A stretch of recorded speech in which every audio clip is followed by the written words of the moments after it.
मान लो कि आप समंदर के बीचों बीच फंसे हो और प्यास की वजह से आपको समंदर का पानी पीना पड़ जाए, तो आप सबसे पहले प्यास की वजह से ही मरोगे, क्योंकि समंदर का पानी आपको बहुत जल्दी डिहाइड्रेट भी कर देता है।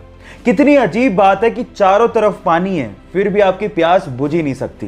पर अगर आपको जमी हुई सी वाटर की आइस मिल जाए तो उसको खाने से शायद आपकी प्यास बुझ सकती है। ऐसा इसीलिए होता है क्योंकि नमक बर्फ के क्रिस्टलाइन स्ट्रक्चर में फिट ही नहीं होता, इसीलिए बर्फ में पानी के मुकाबले मात्र 10% ही नमक रह जाता है, जिससे आपकी प्यास बुझ सकती है। यह नॉलेज आपको कैसी लगी, चैट सेक्शन में लिखना मत भूलिएगा। इलाज में होने वाले भारी भरकम खर्च की वजह से आज बीमार होने में भी डर लगता है। इंडिया में आज भी ऐसे लोग हैं जो कि जब तक बहुत ज्यादा बीमार नहीं हो जाते, यानी कि पानी सर के ऊपर से नहीं चला जाता, तब तक वो डॉक्टर के पास जाते ही नहीं है। और उसके पीछे की वजह है डॉक्टर की भारी भरकम फीस।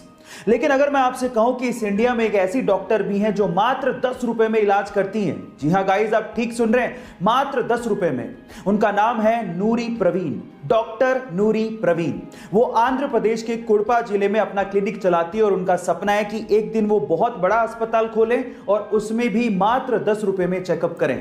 गाइस, नूरी प्रवीण के इस जज्बे को मैं दिल से सलाम करता हूं। ऐसे क्या आप लोगों को पता है कि कभी रेल की पटरी पे जंग क्यों नहीं लगती, जबकि रेल की पटरी हमेशा हवा से और मॉइस्चर से कांटेक्ट में रहती है? इसके पीछे का रीजन क्या है? डोंट वरी, मैं आपको बताता हूं। इसके पीछे का रीजन है उसमें यूज होने वाला मटेरियल।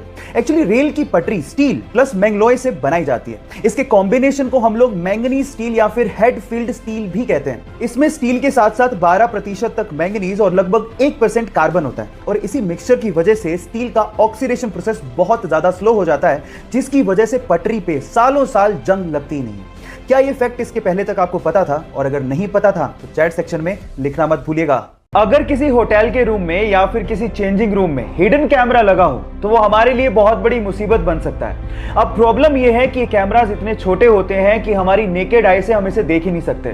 तो घबराइए मत गाइस, क्योंकि एक ऐसा पोर्टेबल डिवाइस आ गया है जो आप अपने साथ कैरी कर सकते हैं। और जब आप होटल या फिर चेंजिंग रूम में जाएं तो इस पोर्टेबल डिवाइस को ऑन करके आप हिडन कैमरा को, चाहे वो कितना भी छोटा क्यों ना हो, उसे ढूंढ सकते हैं।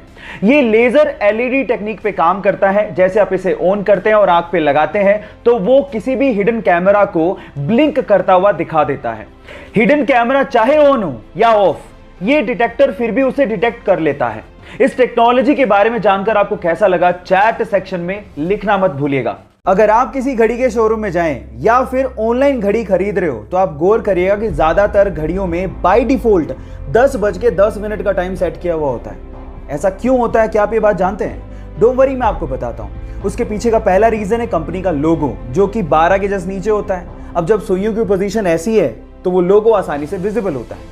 दूसरा रीजन है डेट, जो कि 3 के पास होती है। अब जब सुइयां ऐसे हैं तो आसानी से डेट भी दिखेगी।